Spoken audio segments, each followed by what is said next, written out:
नमस्कार मित्रों आज हम आपको प्रभु के विभिन्न प्रकार के भक्तों के बारे में बताने वाले हैं। जी हाँ, प्रभु के भी कई प्रकार के भक्त होते हैं, जिनमें सबसे पहले आते हैं अति व्यस्त यानी कि ज्यादा बिजी भक्त।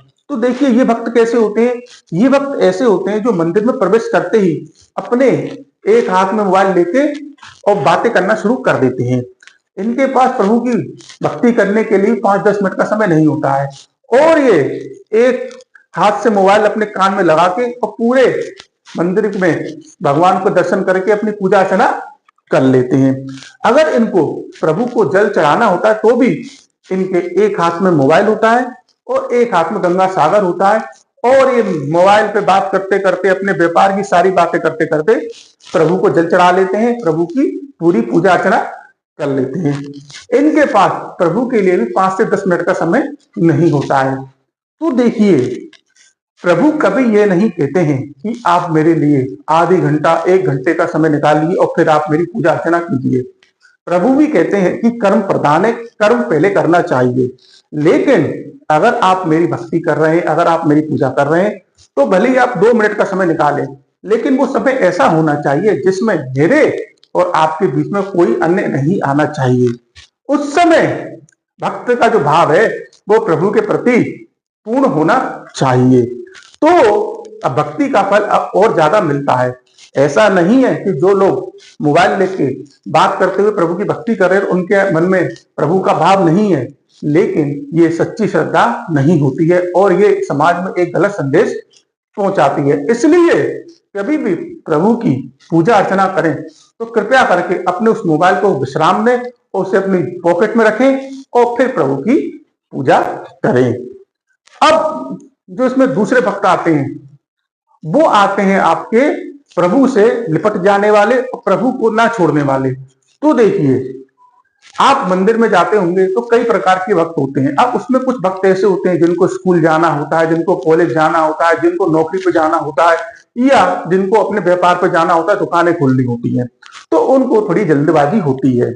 लेकिन कुछ भक्त ऐसे होते हैं जो बिल्कुल फ्री होके आते हैं, जो जिनके पास कहते हैं समय ही समय होता है और वो क्या करते हैं, मस्त अपना बैठ जाते हैं, प्रभु को रगड़ रहे हैं, प्रभु को बिल्कुल एक तरीके से नहला रहे हैं, धुला रहे हैं और उसमें लग जाते हैं और वो ये भूल जाते हैं कि और भी भक्त वहां पे खड़े हुए हैं, वो भी इंतजार कर रहे हैं प्रभु का पूजा अर्चना करने के लिए। और उनके इस काम के कारण काफी लोगों को दुविधा हो रही है, लोगों को परेशानी हो रही है, लेकिन वो लगे रहते हैं और वो काफी देर तक प्रभु को छोड़ते ही नहीं है। तो देखिए जब भी आप किसी सार्वजनिक मंदिर में यानी कि ऐसे मंदिर में पूजा अर्चना करते हैं जहां पे काफी लोगों का आना जाना होता है, तो वहां आपको ये देखना होता है कि आप अपनी पूजा इस प्रकार से करें कि किसी अन्य भक्त को कोई परेशानी नहीं हो। एक बात आप समझिए, अगर आप पूजा कर रहे हैं और आपके पूजा में ज्यादा विलंब करने के कारण किसी व्यक्ति को अपने काम पे जाने में देरी हो जाती है, किसी छात्र को स्कूल पहुंचने में देरी हो जाती है, तो वो आपको पाप लगेगा, क्योंकि आपकी वजह से किसी अन्य का काम खराब हुआ है।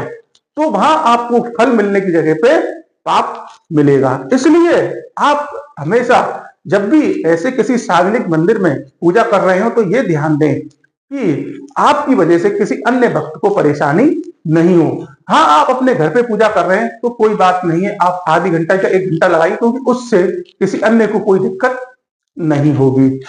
अब इसमें जो तीसरे प्रकार के भक्त आते हैं वो आते हैं कहीं भी बैठ जाने वाले। जी हाँ, कुछ भक्त ऐसे होते हैं जो भगवान की भक्ति में इतने विलीन हो जाते हैं कि वो कहीं भी बैठ जाते हैं। अब देखिए बैठने में कोई गलती नहीं है, आप बैठ के पूजा कर रहे हैं बहुत अच्छी बात है, लेकिन आपको ये देखना चाहिए कि आप कहाँ बैठ रहे हैं, क्योंकि कई बार क्या होता है कि कुछ भक्त ऐसे होते हैं जो प्रभु के पास आसपास बैठ जाते हैं। अब जिससे क्या होता है, अन्य जो भक्त पूजा करने आते हैं तो वो जब पूजा कर रहे होते हैं तो उनको थोड़ी दुविधा होती है। क्यों? क्योंकि वो जब पूजा करने की कोशिश करते हैं तो कई बार जो भक्त बैठा हुआ है उससे उनके पैर स्पर्श हो जाते हैं, या जो बैठा हुआ भक्त है उसके जो पूजा का जो सामान होता है उससे उनके पैर स्पर्श हो जाते हैं। तो उससे होता क्या है कि जो व्यक्ति पूजा करने आया है, जिसका भाव एकदम सही है, लेकिन उसको पाप मिल रहा है, वो पाप का भागीदार बन रहा है। क्यों? क्योंकि वो एक पूजा करते हुए व्यक्ति को पैर स्पर्श कर रहा है, उसके पूजा के सामान को अपने पैरों से छू रहा है, जो कि गलत है, उसको पाप मिल रहा है, जबकि वो ये जानबूझ के नहीं कर रहा है। तो कभी भी जब आप पूजा कर रहे हो, खासकर जब आप बैठ के पूजा कर रहे हो, तो हमेशा ये ध्यान रखें कि आप ऐसे स्थान पर बैठे जिससे कि किसी अन्य भक्त को कोई दिक्कत नहीं हो और वो उसकी पूजा में कोई विघ्न ना पड़े, उसे कोई परेशानी ना हो।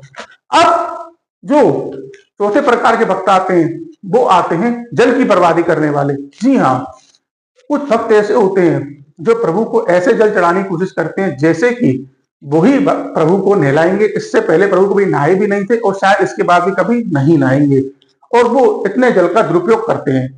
वो क्या करते हैं, जैसे हमारे मंदिर में नल लगे हुए हैं तो उनसे जल भरेंगे और जल भरने के बाद उन नलों को भी खुला छोड़ देंगे, जैसे कि कोई और उनको बंद करने के लिए आएगा या वो स्वयं बंद हो जाएंगे। और उसके बाद कुछ बड़े बड़े जो उनके सामान होते हैं पानी वाले, जल वाले, उनको ले जाते हैं, पूजा करते हैं और वो जल को काफी व्यर्थ करते हैं।